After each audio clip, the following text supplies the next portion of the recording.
Well, so I want to welcome you. And as you just heard, the meeting's being recorded. And there's a few people holding us, several people holding us in prayer throughout New England. And there are 3 people holding us in prayer on the Zoom meeting tonight. So I just want to name them. They're eldering for us tonight. That's Honor Woodrow, Veronica Barron, and Jennifer Higgins Newman. So know that we are well held in our community and in spirit. So you've arrived at what is going to be a panel conversation that I titled Envisioning a Welcoming and Affirming Quaker Space. And we have 4 panelists that are going to talk to you. There will be some time for you to have small group discussions, and we will come back at the end for some last words from our panelists. So that's kind of the flow. I'm going to do a little intro to get us settled. But first, before I do all that, I'm going to let Nia, who is our tech person, give you your tech intro. Hi, friends. My name is Nia Thomas, and I serve Friends in New England as part of New England Yearly Meetings staff. As LJ said, I am your Zoom host this evening. So I think with that, I will hand it back to LJ. Thank you, Nia.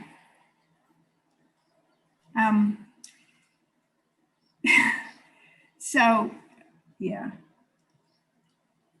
Real life Zoom world, my dog just escaped her confines. So I'm going to just hope that she doesn't interfere. But if I disappear for a minute, I'm dealing with that. I'll try to do it in a timely way. So we're here for an hour and a half. And like I mentioned, we're going to settle in a little together in preparation for listening deeply to our panelists. And then there'll be breakout rooms. If you are a person of color and would like to be in a breakout room with other people of color, you can decide that at any point and just send a private chat to Nia. I'll remind you again later. And then we'll have time for closing thoughts. But right now, I'd like to invite you all to put a word or phrase in the chat about how you're feeling about the work of creating racially welcoming and affirming Quaker spaces. What does that bring up for you in your body? And it could be anything. I'll read some of them out loud. Overdue, anticipation, yeah. Hope, yeah. Excitement, unsure, eager, the urgent need, relief, novice, challenge, love, awake, open, yes, excited, humble, gladness, eager to learn, ready, learning, don't quite know how to accomplish it, impatient, curious, wondering, discouraged, unlearning, needed and hopeful. Yeah, all of these things. Interested, eagerly waiting to see if it works, open. Yes. This is complicated work. It brings up a lot of feelings and emotions. Thank you for sharing them with me and with us. I know I didn't read all of them, but feel free to continue posting if you haven't. So I'm feeling excited. I'm feeling excited and a little nervous. That's how I'm feeling. I want to introduce you briefly to all 4 of our panelists. I think Nia is going to spotlight everybody so you can see who you're going to be hearing from. Zenaida is a director of equity and empowerment. and the recruitment coordinator for Quaker Voluntary Services. They also co-founded a poetry slam tournament called FEMS that centers on the feminine. And Zenaida is just a fantastic person with so much positive, affirming energy. They model for me how to invite people into conversation, and I'm sure that you will witness that tonight. Angela's ministry and life work is to address issues of racial justice. She is founder and executive director of Friends Center for Racial Justice in Ithaca, New York. She's full of heart and dedication and passion for this work. Today, she spent all day in Zoom meetings with her yearly meeting, working for racial justice within her yearly meeting, and now she's here with us tonight. And what she said to me was, I can talk about this easily when I'm tired. Like, this is in her heart and in her being, and I'm so excited to hear what she has to say and share with us all. Anna has a growing awareness of her ministry of talking to white Quakers about race and the racism she experiences in Quaker spaces. This talking to us, especially those of us who are white Quakers, is something she's been doing since she was 3 years old. She was adopted as an infant into a white Quaker family, and speaks from this perspective in a way that I find just cuts through everything and demands that we listen. She speaks from her heart with the urgency of, why aren't we addressing this yet? And so I am also excited to hear what she has to say today. And then Ruth is a student of Dr. Amanda Kemp and clerks Mount Toby's Race and Class Working Group. She lives her life with the question, how do those of us who are white open ourselves to the reality of BIPOC or Black, Indigenous, people of color experience in this country while staying grounded in self-care and in love? How do we learn to embody the transformation we'd like to see happen? And I've experienced this with Ruth. She, you'll hear in her tone of voice, she is deeply faithful and deeply seeking the path to being faithful around racial justice. So, and I want to just tell you a quick little story about how this idea for this event happened. I'd had a conversation with Zenaida and QVS alum about their experiences of inequities and racism within our Quaker spaces. And Zenaida just inspirationally said, what would happen if we just acted as if we were already there? How would that change things? And I was having a conversation with Ruth about the work that she's doing in her monthly meeting at Mount Toby. And I shared that comment that Zenaida had said to Ruth, and she said, ooh, I got chills. So that was the inspiration for tonight. So that's why I titled it Envisioning a welcoming and racially welcoming and affirming Quaker spaces, because what would happen if we acted as if we were already there? How would that change things? That was the impetus. Our speakers are going to go wherever they're led. And Angela reminded me to, as a white person, sometimes it's easy to fall into the trap of trying to make things comfortable for all of you and for me. So she asked me to also name, which I think is really important, that we want tonight to speak to the narrative of truth and of justice, and see where that leads us. And that is, I believe, the only way we can get to this vision of where it is we are being led, if we are truly faithful and living into spirit. So that's my little story. Thank you for listening. Yeah, so let's take a deep breath together.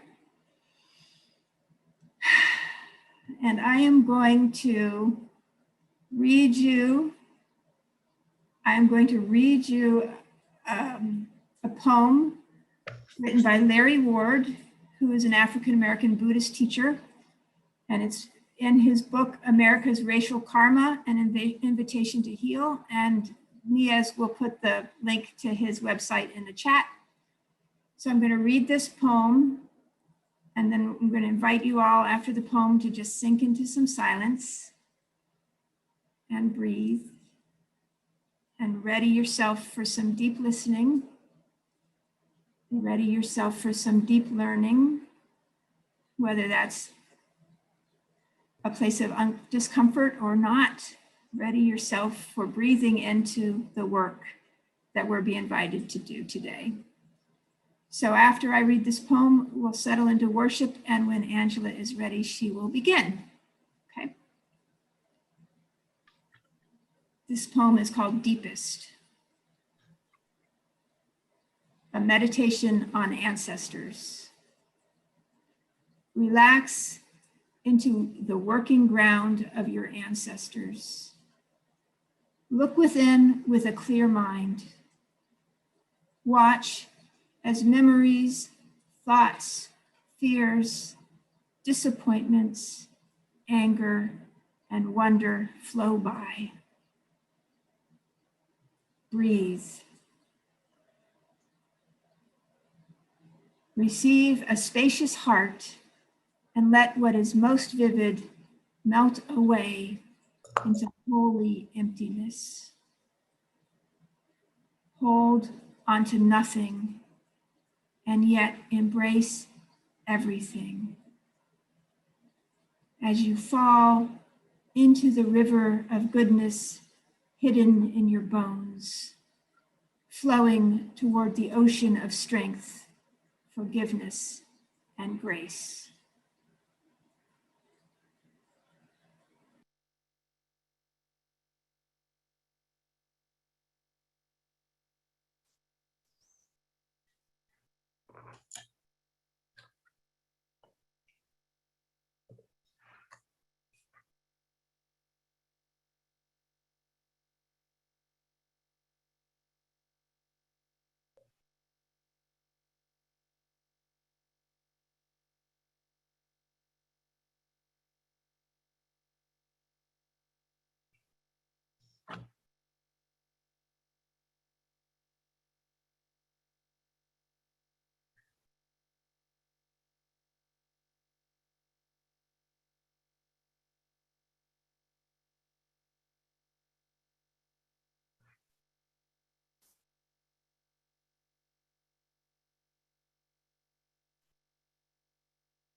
Friends, I received the latest issue of Friends Journal today, as many of you, I'm sure, did as well.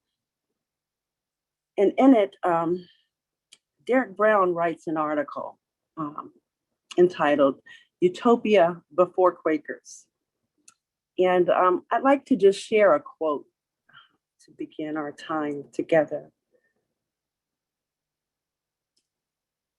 To live prophetically against the dominant culture means living in the transition, living in the tension with a way of life or thinking that seems impenetrable and immovable.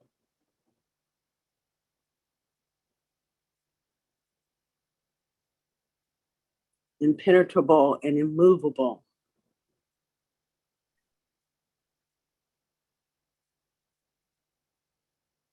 I know that sometimes when we look at the work of racial justice, and as we engage in the work, it can feel hard, challenging, impenetrable, and immovable.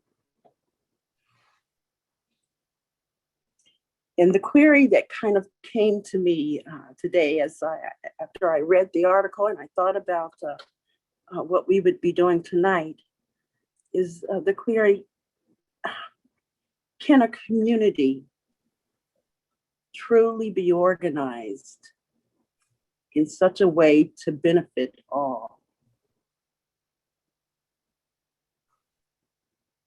Can our community truly be organized in such a way that benefits all? And I know that we often quote the scripture that says, do justice, love compassion, and walk humbly. And I think that my vision of a part of this work of visioning is really closer to the nearer future as opposed to the long-term future. I think that if I would have to name the one thing that has risen for me as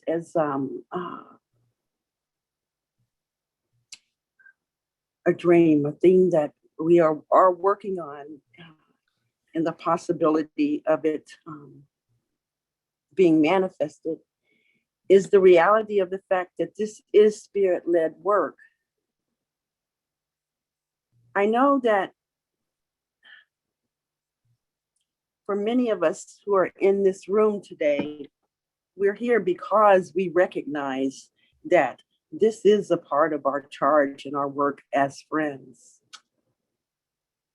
But there are many of us that for some seems to feel that this work is not.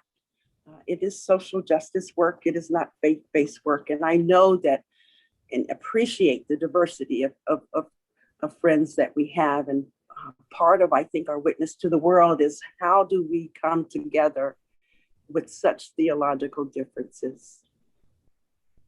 And in the same manner that we continue to wrestle and engage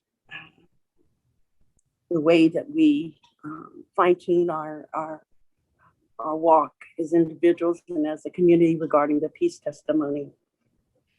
You know, I would just pray that we would embrace this as spirit-led work. That would be the first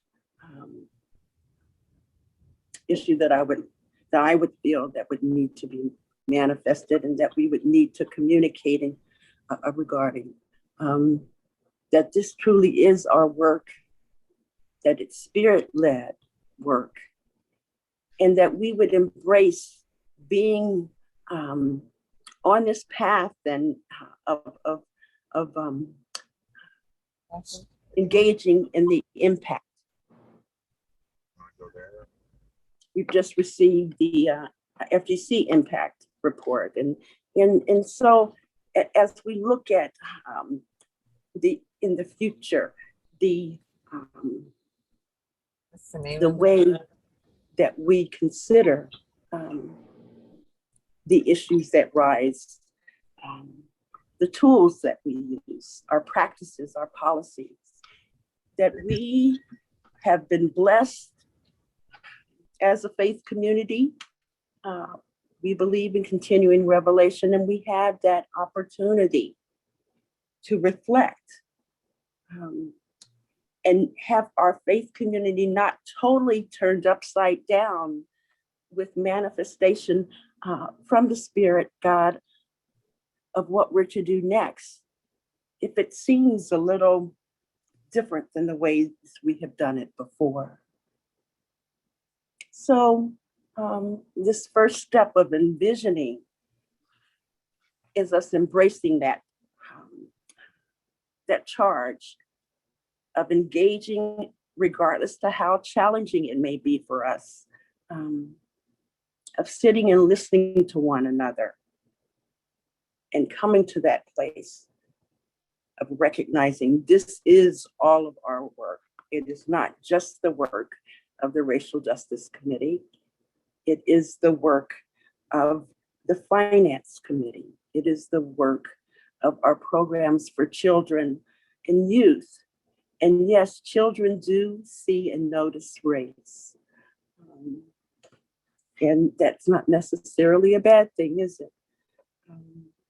So embracing this work across our processes, our practices, and recognizing that we have been handed down many wonderful practices in our structure, but also recognizing that part of our work and our commitment to truth and justice and community and equality is looking at where we've been, regardless to how challenging that lens can be, and embracing the new manifestations that may rise as to how our community may look in the future.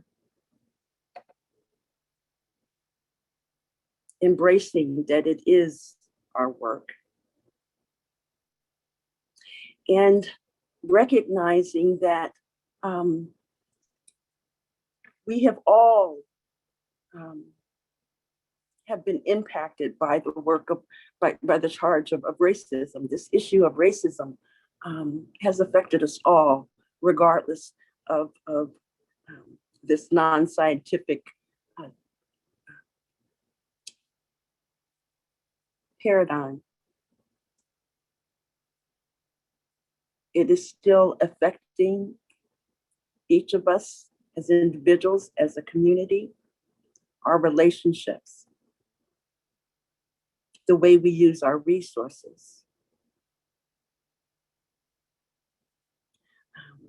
Neonu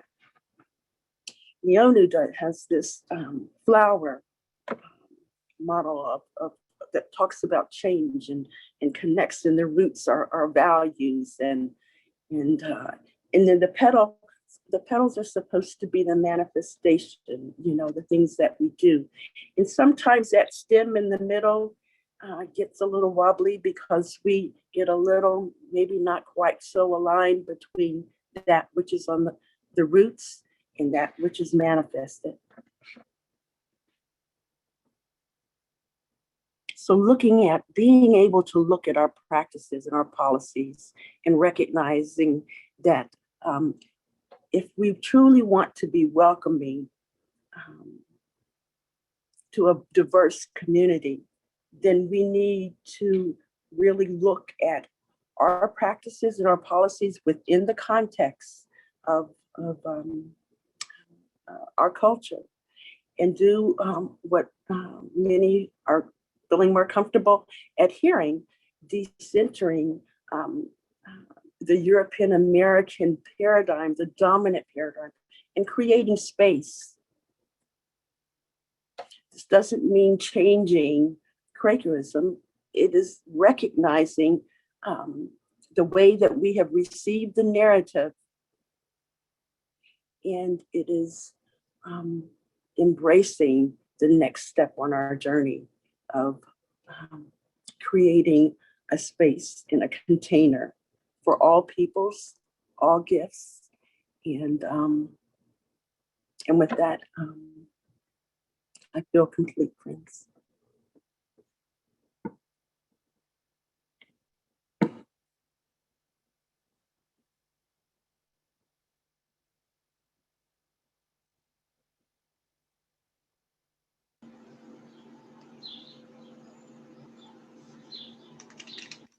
Hello. I have a little bit of Zoom stage fright, so be nice. When I was approached about the subject of this panel, I think the first thing that, well, one of the first things that came to mind was the space of worship itself. I think I have heard, I feel like I've heard some, as a child, I've heard messages of, or I've heard this sort of rule of like, don't bring politics into worship. And, you know, there's some things that like shouldn't come into worship, and because they aren't,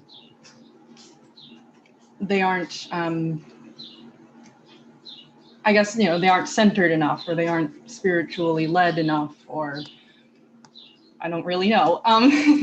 Maybe you've heard the same message and maybe you have your own explanation for that. And I think on some level that made sense, because I think that, you know, the Quaker joke of, you know, don't repeat what you know, Quakers repeating what they said on NPR is like a thing, and like that's not spirit led.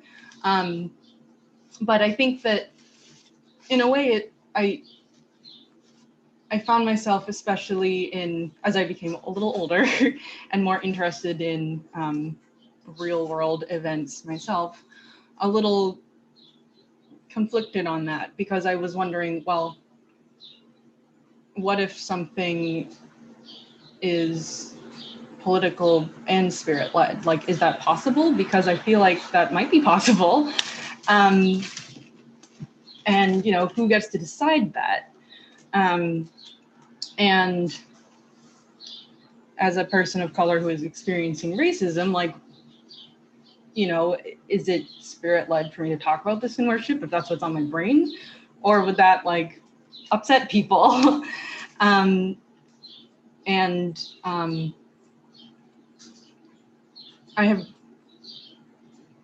wouldn't say I've never spoken on racism in worship, because I think I have, but I think I have spoken about experiences that felt necessary to speak of in worship, or I've chosen not to speak about these things because I was afraid of breaking some Quaker law. And that isn't really very welcoming.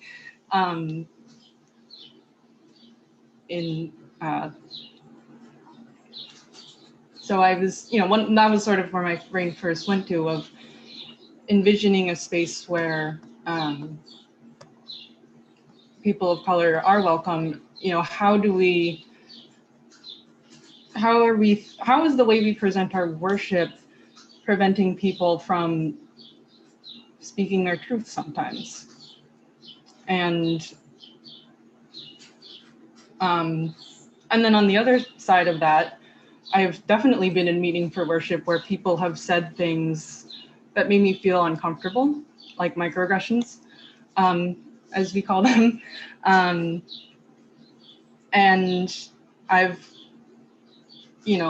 have personally felt offended, and then not really felt like it was acceptable to respond to that or to contradict someone in worship, because that wouldn't be spiritual or spiritually grounded. And yet then I was made to feel more alone and confused. And on the other hand, I've also had people contradict these microaggressions as they happened, and it felt like, or not contradict, that's not really a great word, but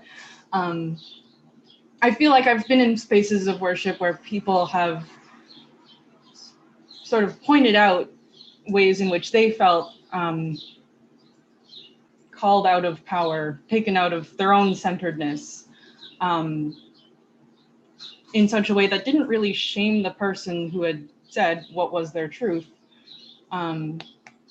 And I felt like that was that felt like my community was not gonna shame anyone on behalf of anybody else, but was aware that a harm was potentially being said and was trying to respond to it. And I think, and I've really only seen that happen in the last couple of years. I think recent political events have sort of nudged us all into, or frankly kicked us all in the butt, into becoming more comfortable with talking about these topics. And so, and grappling with our, I don't know, something. Sorry, my word just flew out of my mouth. Anyways, so I think when I think of spaces as being more welcoming, I think of spaces to people of color, and also to any marginalized identity, but I think of people being prepared to respond when a harm is being said, and it doesn't necessarily have to be in worship either, but I think aftercare of worship, like post-worship conversations and fellowship can happen. I wonder how like committees, like, again, like the whole structure, like, you know, the anti-racism work doesn't have to happen in, you know, it can happen everywhere in committees talking about, I don't know, my words are sort of fluttering around and not being pinned down today. I guess to give a sort of theoretical example that I had thought of or something that I can imagine happening, and something that I think I've heard about happening, is if someone were to stand up in worship and give a message about how all lives matter because we as Quakers see that of God in everyone, so therefore all lives matter. And it's, you know, like, I wonder how people would respond to that. And I hope that people would not shame the person who said this, because that wouldn't help anybody, and that would probably just further fracture the community. But I think that being able to call that person in, being able to call that person in, and also potentially reach out to any people who were upset by that statement, would be things I would hope our communities could do. And that's kind of my thoughts. So thank you.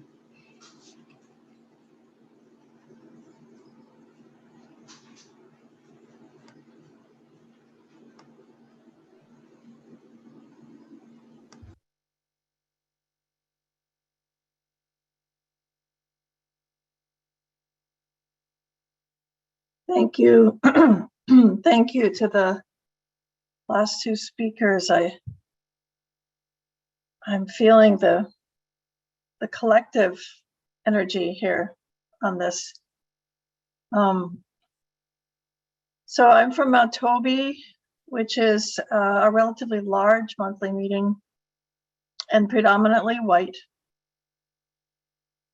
In our meeting, the BIPOC members and attenders are a vital presence. And they speak of experiencing microaggressions, experiencing lack of inclusiveness, oppressive patterns, and speech. Our race and class working group has been working for changing that for about 7 years now, cultivating the ground of change. I'm being held by Mount Toby as I carry a ministry for a journey of the heart to transform racism and domination. This is a lifelong journey, and it's renewed every day.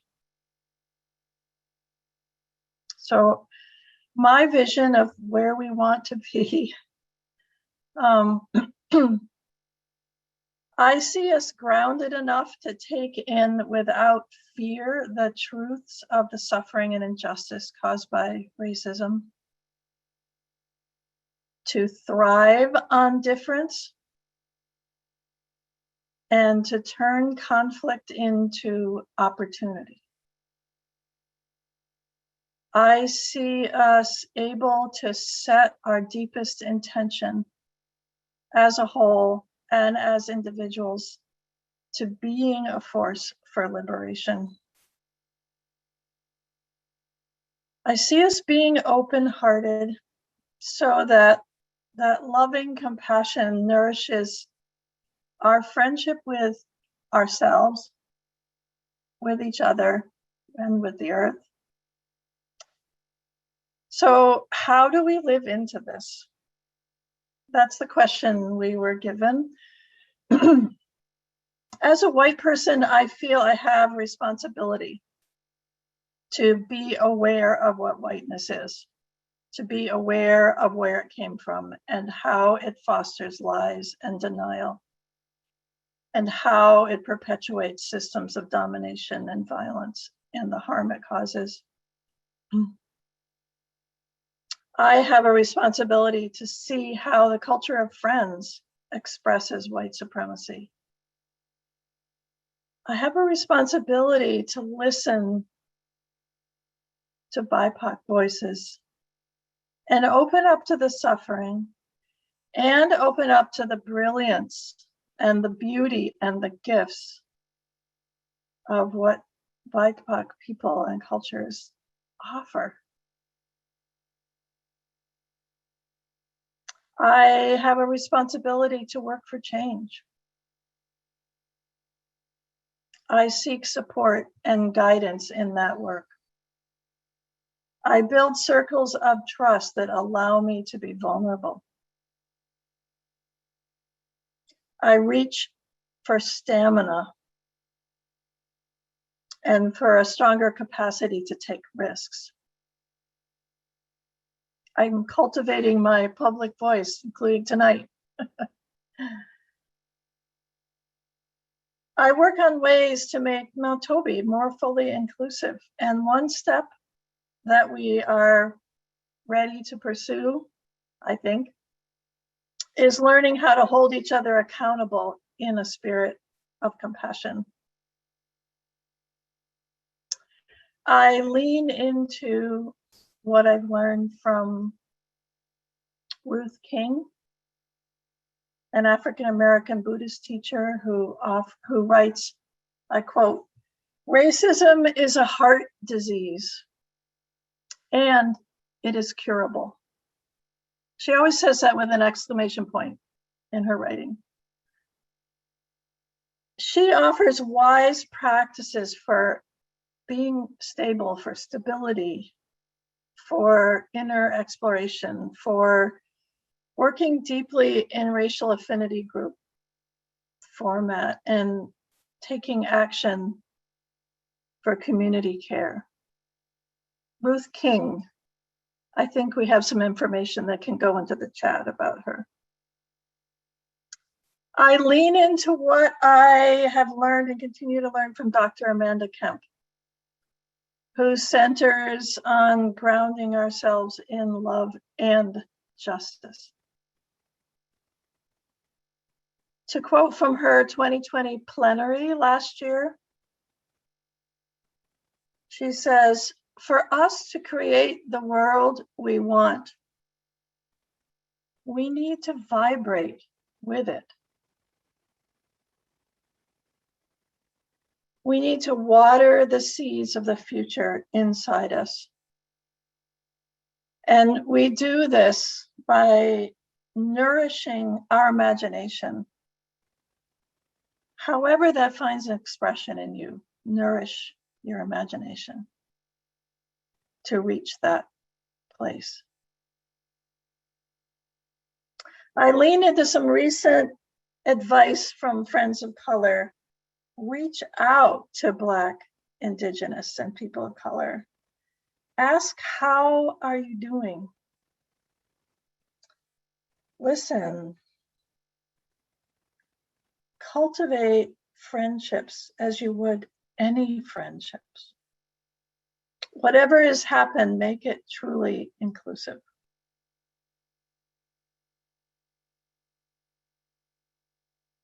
So the story I want to share with you is how I learned to do what I call follow the golden thread. This image has helped me to find what is mine to do in the huge thicket of what I could do or should do. Since a child, the garden has always held a thrill and a joy for me. I love growing plants, especially for food. My career was in agriculture. During the pandemic this past year, the garden and my year-round greenhouse has kept me going day by day. And over the past 4 years, I felt called into building relationships with Black-led food access and food justice work. I found Gardening the Community, an organization in Springfield, near us in Amherst, which focuses on affordable, healthy food for those living in food apartheid, on empowering youth, on growing food for harvest, on building raised bed gardens all around the city. I asked permission to come. I explored ways to enter and to share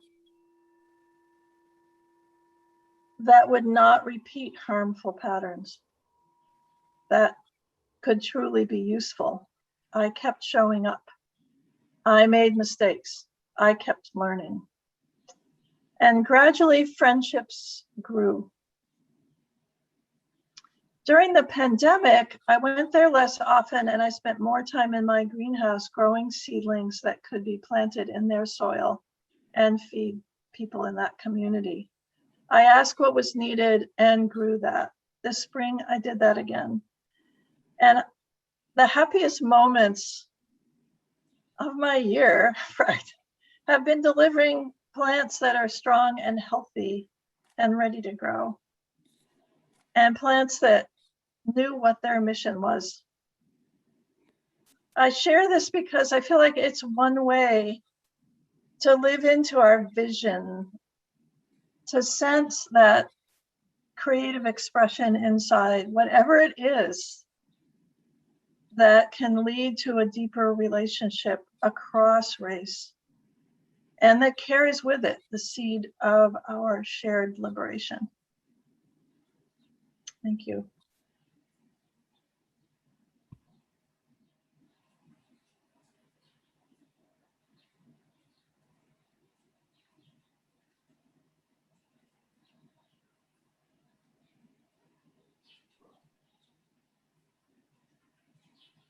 Hello, friends.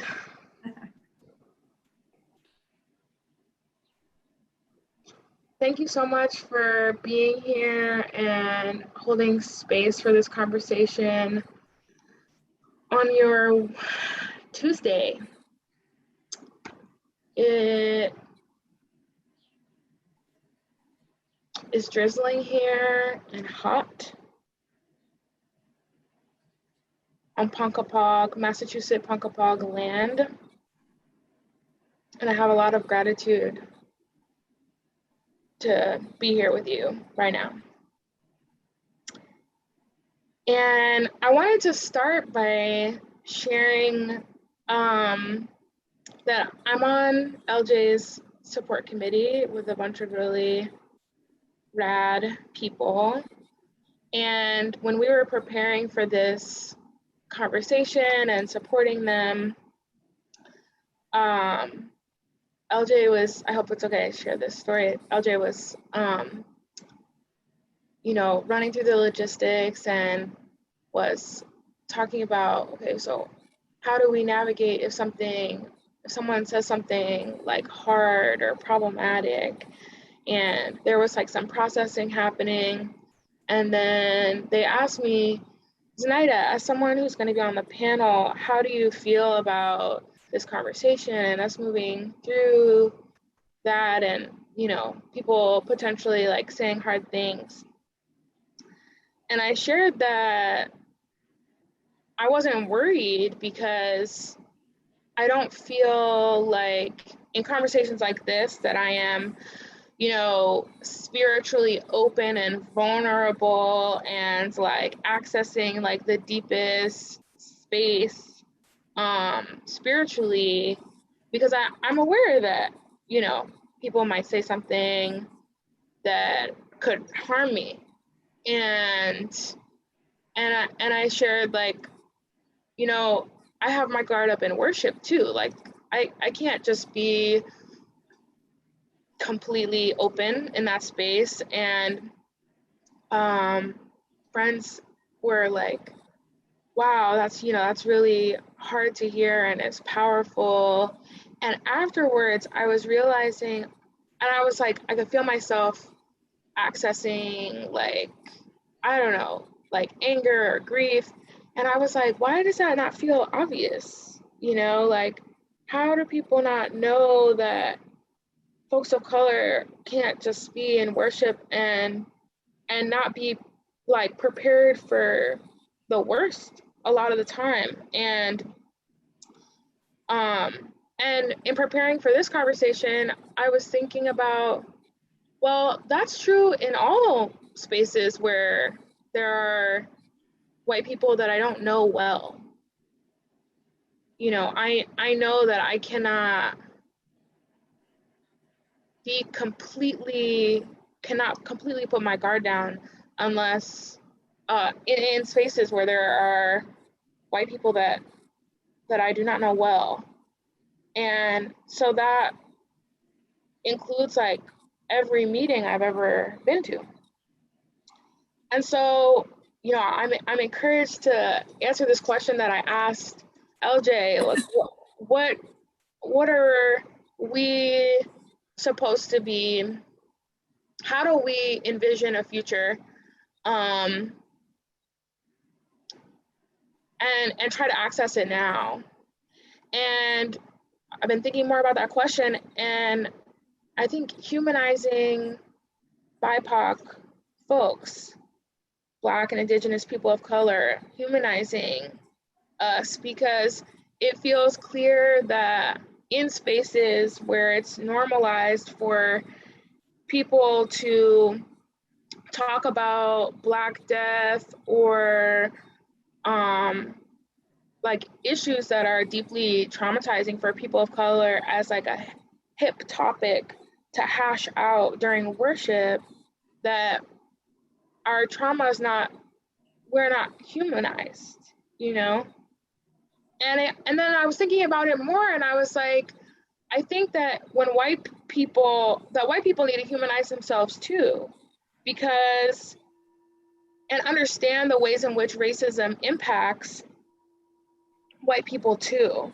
By not seeing Black people as people or people of color as people and buying into propaganda about what it means to be a person of color in this country, you're disconnecting yourself from your humanity. And that has been ingrained and taught and socialized, and it's so deep. I feel aware that even folks that are in the work, there's a disconnect from the lived experience, the embodied, like spiritual, like experience of being a person of color in worshipful spaces. And so also as I'm dreaming, I'm thinking about what it can look like for Quaker meetings to discern what is inappropriate to share in meeting. What kind of messages keep us from the divine? Because I think that we can all agree that not every single thing that comes out of our friends' mouths on any given day is ministry, even if folks are standing up and giving it in that form. And I appreciate, Anna, what you have already shared about that. And I will be so bold as to say the meeting for worship is not an appropriate space for white people to process their learning about race. There are appropriate spaces for that, and I don't think that that's worship. And so I ask, what is more important? Having space for worship that is safe and conscious, or having uninterrupted silence? I implore us all to think about what are things that if you heard them in worship, you wouldn't tolerate. We all need to have a line. And I think I want to encourage us to move it way farther than it probably is. And I think that that's gonna mean disrupting some of our norms of how worship goes. I wanna invite us all to be discerning what's the line at which we will stand and say, no more. I wanna encourage us to have collaborative and accountable spaces for white people to have conversations that they need to have that isn't worship. Because I understand that that all of these things are not obvious. I don't know why the fire alarms are going off in my house every 10 minutes, so, but it'll pass.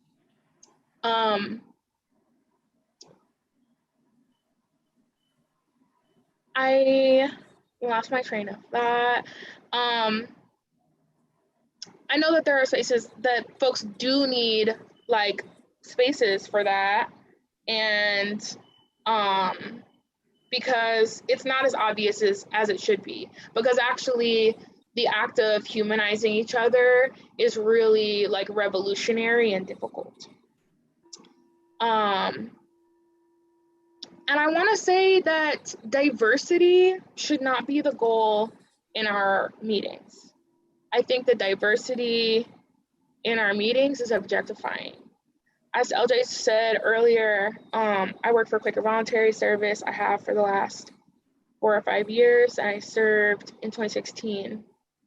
And as the Director of Equity and Inclusion, I talk with my coworkers about how our goal is we would rather have equitable organizations, have an equitable organization than put pressure to have more people of color being in our houses.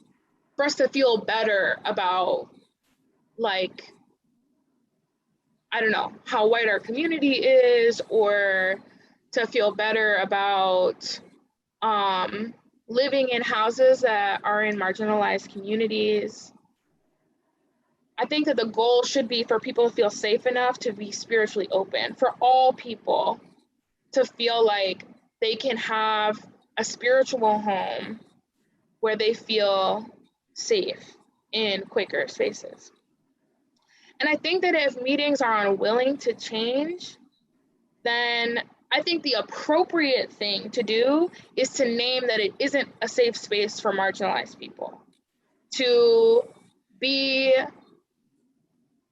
land in a place where we say it is more important for us to allow this to be a free speech space than it is for us to make sure that folks in our community know that these aren't the ideas of everyone in the community when one person stands and says something that is harmful.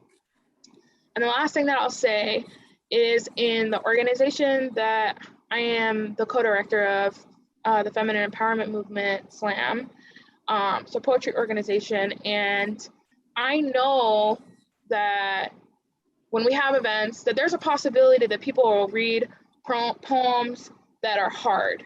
You know, it's a free speech space. It's not the same as worship, but stay with me. But I feel comfortable being in that space because I know that the community will hold anything that doesn't align with our collective values with tenderness and care, and affirm that hateful things are not welcome in our space. And that makes me feel safer. And that's what I have. Thank you all so much.